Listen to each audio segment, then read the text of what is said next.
Hi, welcome to Crochet Witchcraft, where we take some yarn and with a wave of our wands, or crochet hook, we make something magical. My name is Sarah, and I am so happy you could join me today. Get hooked on the rest of my crochet journey by clicking the subscribe button and clicking the notification bell so you know when I next upload a video. My Etsy links and Instagram page are also linked in the description box down below. Let's get started. Crochet Witchcraft is a channel dedicated to sharing my love of crochet, teaching friends and family the basics, and to learn from you as well. On Fridays, for the foreseeable future, I'm going to be making videos in a playlist I'm calling Crochet Made Clear, which will be all about crochet basics. You'll be able to see short tutorials about a variety of different stitches and tips and tricks of how to incorporate those into different projects. I'll also be scattering some beginner-friendly patterns in there so that you can practice what you learn in those videos. So, what are we going to learn about today? Well, nearly every pattern that isn't a circle or a sphere of some kind starts with a starting chain. Today, we're going to learn how to make a slip knot, how to chain, how to count those chains, and how to work that first row into that chain. At the end of the video, I'll also be talking about a slightly more advanced way to start a piece of crochet, which are called foundation stitches. So no matter where you are at in your crochet journey, hopefully you learn and are able to take away something from this video. All you're going to need is some yarn and a crochet hook to get started. What I'm going to be working with today is a simple size 4 basic size cotton and a 5.5 millimeter hook. Once you have those things together, let's make some magic. All right, so again, you can use any yarn or hook for this. This is going to be the same for any project. The first step is to make a slip knot. Now, there are a million ways to do this, and everyone will tell you a different way to do it. Watch several people and see what ends up working best for you. This will be something you'll eventually be able to do without thinking much about it. The benefits of a slip knot are that you can easily change the size of the knot to fit your hook, and you can also easily take it out and undo it. So here's how I make a slip knot. Remember that I am right-handed, so if you are left-handed, just reverse which hand is doing what. Pinch the end of the yarn with your left thumb and forefinger, and drape the yarn over your thumb and your index finger of your right hand. Next, you're going to catch the yarn with your middle finger and ring finger, or you can loop it, either way. And you're going to end up with this squarish U shape. Now, at this point, my left hand is facing down. What I want to do is just twist my wrist. What that ends up doing is taking the yarn in my thumb and forefinger over the yarn in my other fingers. So I've got my squarish U shape. I'm just going to twist my hand so that the yarn in my thumb comes over. Now with my thumb and forefinger of my right hand, I'm going to reach through and pinch the yarn that my left fingers were holding and pull through. I've made the slip knot. Let's do that one more time. So you're going to pinch the end of your yarn with your left and forefinger, drape over, catch with the left hand, twist, pinch, pull. There we go. So once you have been able to do this, congratulations, you've made a slip knot. Practice over and over until you get the hang of it. Now, two common mistakes that I see are twisting the wrong way. Then you end up grabbing the short end. You end up making a knot, which, depending on the type of yarn you're working with, may or may not be incredibly easy to undo. Another problem I see is not leaving a long enough tail. So you want at least 3 to 4 inches. If you find that your tail isn't long enough, instead of pinching at the very end, pinch farther up. And that way you'll have a nice long tail for whatever you need it for. Now that we have our slip knot, let's put the yarn on the hook. As you can see, my loop is way too big for my hook. I can tighten it down by pulling on the working yarn. The working yarn is the yarn that goes back to the ball or skein.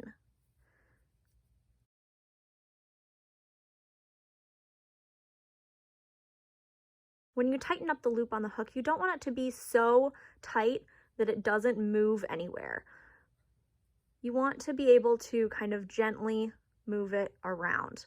Okay, if you go too tight, your chains are going to be really, really tight. And with chains, you always want to end up being on the side of really starting just slightly too loose. So just being able to take your finger and just very easily move it across the hook is going to be the way to start. Okay, so now down to actual chaining. So we're going to learn a couple different terms here. The first term we're going to learn is yarning over. So to yarn over means to wrap the yarn around the hook. So in general, your yarn is going to be kind of hanging off here. You're going to bring the yarn from the back to the front. So that is yarning over. One thing that might make this a little bit easier, especially when you have this first chain, if you kind of keep pulling over, your chain is just going to keep wrapping around your hook. So what I like to do is just take my finger that's holding the hook and just kind of plant that initial chain down, just so that when I go to yarn over, it doesn't end up with my chain going all over the place. The next thing we're going to do is pull through.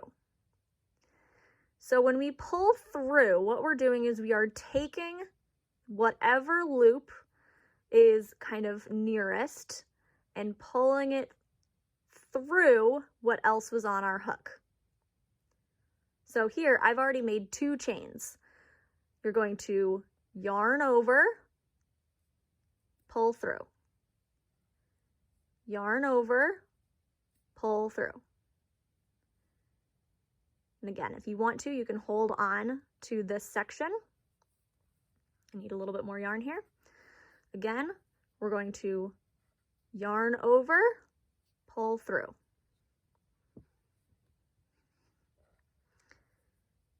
Yarn over, pull through. Yarn over, pull through. Now, one of the things that you might be noticing here is how I hold the yarn. I kind of like to make a peace sign. So I hold the yarn with my bottom 2 fingers, and then I wrap the yarn around my forefinger. I tend to use my middle finger and my thumb to hold my project as I'm crocheting. At this point, you can still wrap around and then pull through, and then wrap around and then pull through.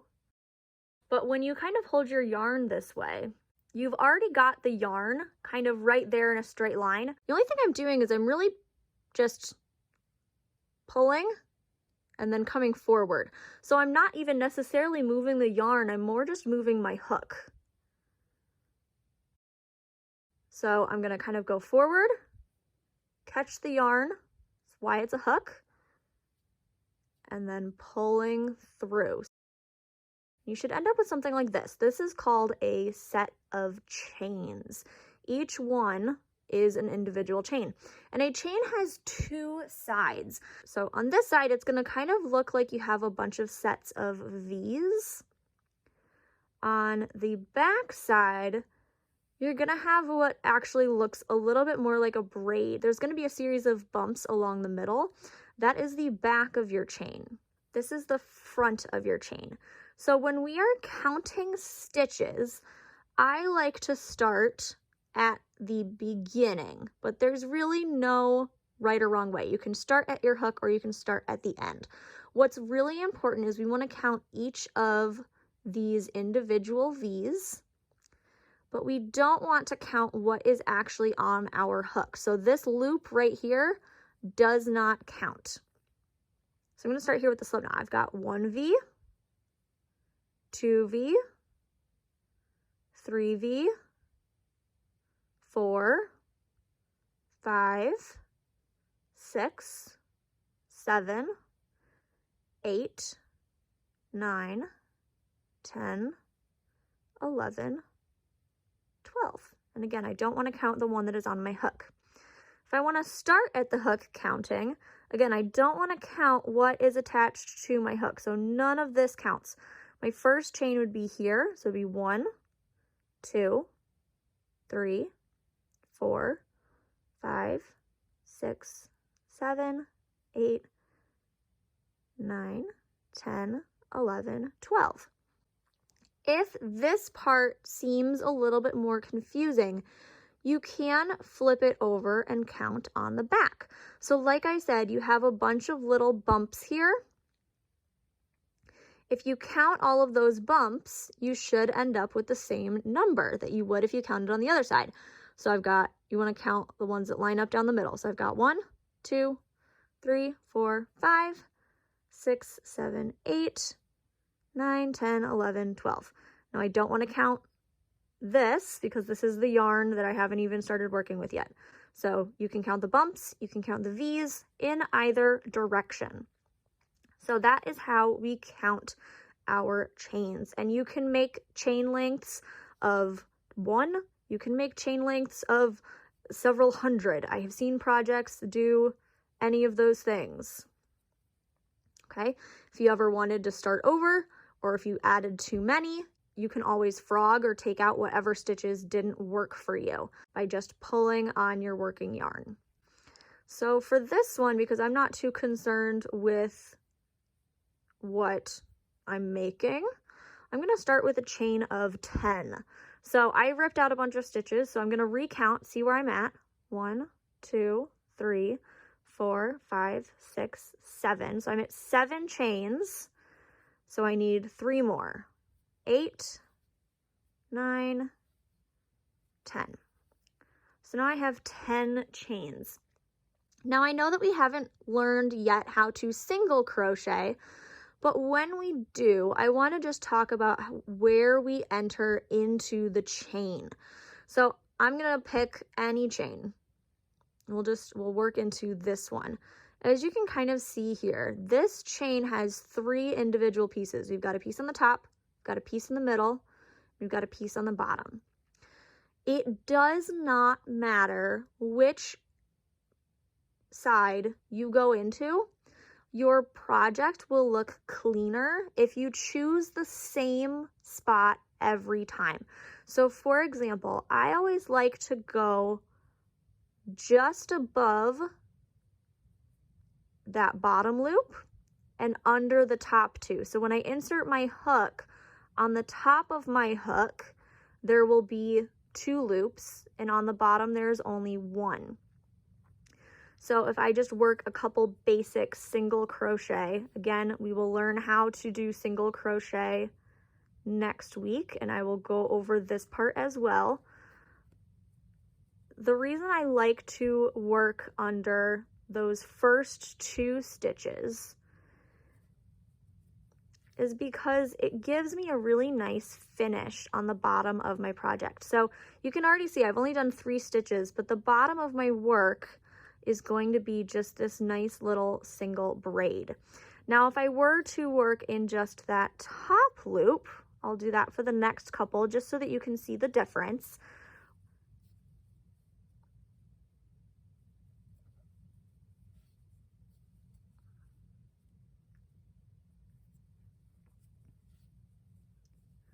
So you can see it ends up looking like you have a little bit of a gap between your stitches and your beginning chain.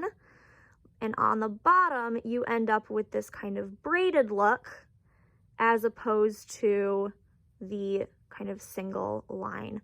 So it really is personal preference. It's up to you. Like I said, I go underneath the first 2 loops, but it is completely up to you.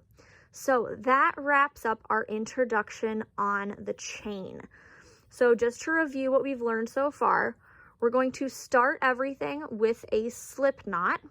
So we're going to pinch, drape, catch, twist, pinch, pull.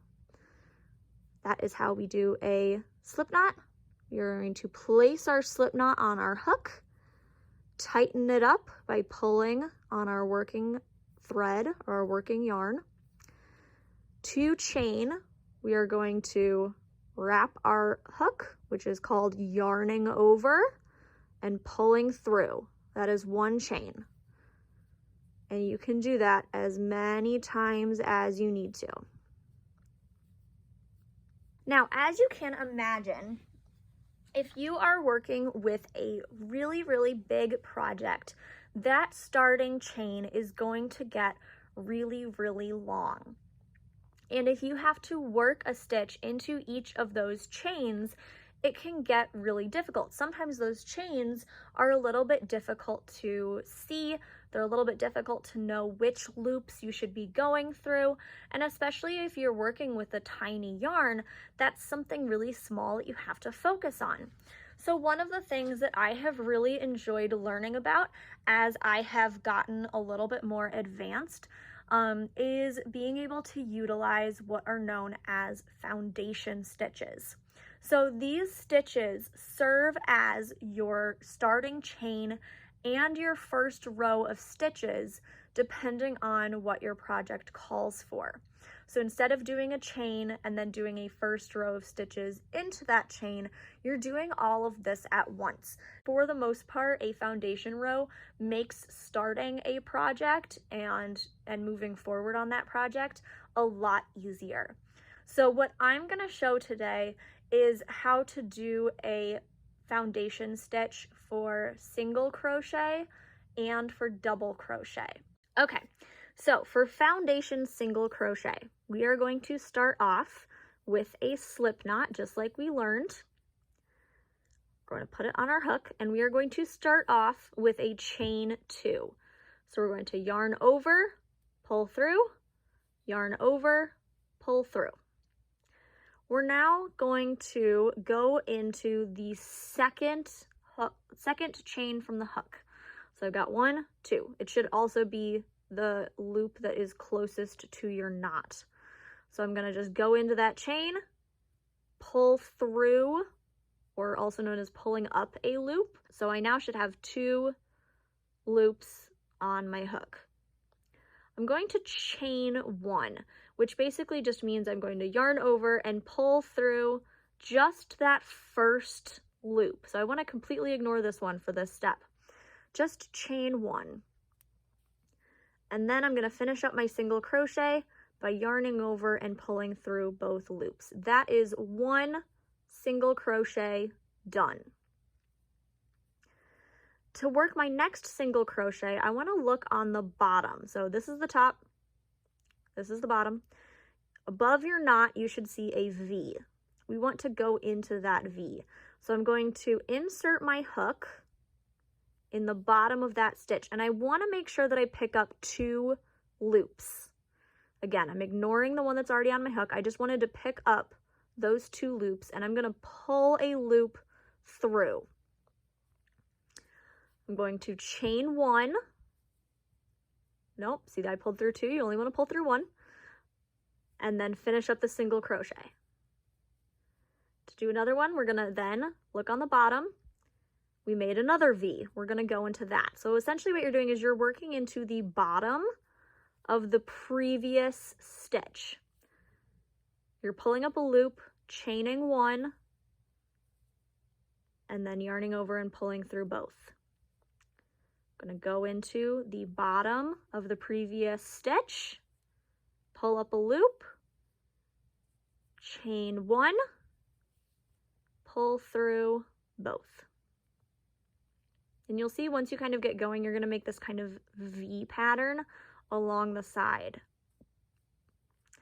All right, so let me work a few more just so that we can kind of see what it looks like. Now, there are a lot of advantages to using foundation single crochet instead of using a regular chain and then going back and doing single crochet. One of the things is that that chain can get really, really long and has the potential to get twisted. This might not necessarily be terrible if you're then working back into it, but it can be really frustrating if you eventually have to join that chain into a circle. If you are making a really long chain, you run the risk of twisting it. What I really like about doing foundation stitches for something like that is this is not going to twist without you really knowing. The other thing I find easier is counting stitches. So when you count stitches, you're going to do the same way you did chains. I just find actual stitches to be a little bit easier to count. So for example, we ignore what's on our hook. We go 1, 2, 3, 4, 5, 6, 7, 8, 9, 10. So I have 10 single crochet that I'm working on. If this was your first row and you wanted to continue on to a second row, you're just going to chain and turn, or whatever your pattern recommends. The next thing we're going to learn is foundation double crochet.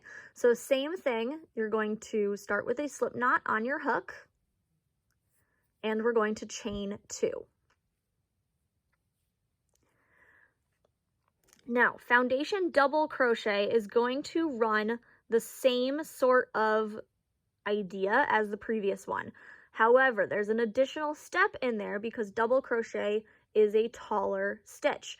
So the first thing I'm going to do is yarn over, and then I'm going to insert into my second chain. I'm going to pull up a loop, and I'm going to chain 1 just through that first loop. So now I should have 3 chains on my hook, just like a regular double crochet.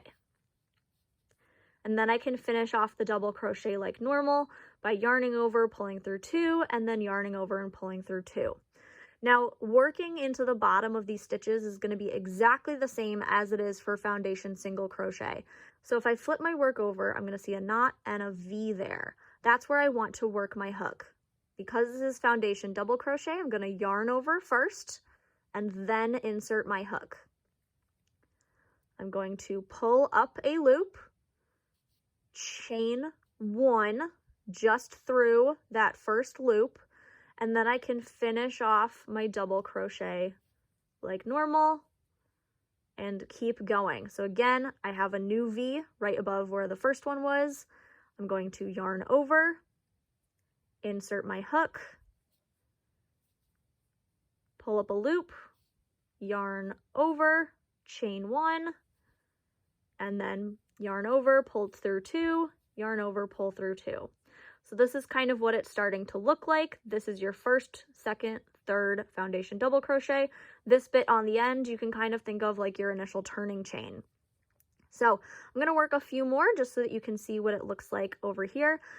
Foundation double crochet is something that I actually use a bit more frequently than I do foundation single crochet, just because a lot of the garments I've been making have focused primarily on the double crochet stitch. And I find that it is a lot easier to do foundation double crochet with a project that calls for double crochet than it is to chain and then go back and do all of those double crochet.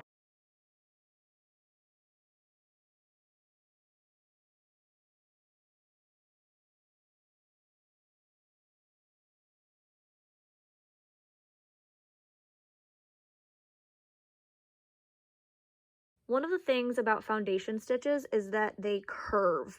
So you can kind of see here, it's not necessarily naturally laying flat. It has the tendency to want to pull under. This is partially just because I have the tendency to be a tight crocheter, meaning that I do my stitches really tight. So when you pull through the loop from your previous stitch, to make that less likely to happen, you can just pull up extra before chaining, and that will help everything straighten out. So I kind of showed you that that's what I need to do. I'll do a few more like that so that you can kind of see. You just want to pull up a little bit more on that first loop. Okay, you can see these last 2 I did, they're laying much straighter than they did at the beginning. Now this is something that can be fixed with blocking. Crochet in general has a tendency to relax and stretch out a little bit depending on what fiber you're working with and what project, but that is a quick fix for that. So I hope you enjoyed this lesson on how to make a slip knot, chain, count those chains, and also foundation stitches. Please let me know if you have any questions. I'm happy to help. And if you have any tips and tricks that I didn't mention, leave them in the comments below. As always, I created this channel to teach you guys, but also learn from you as well. Have a wonderful day, make something amazing, and I'll see you guys next time. Bye.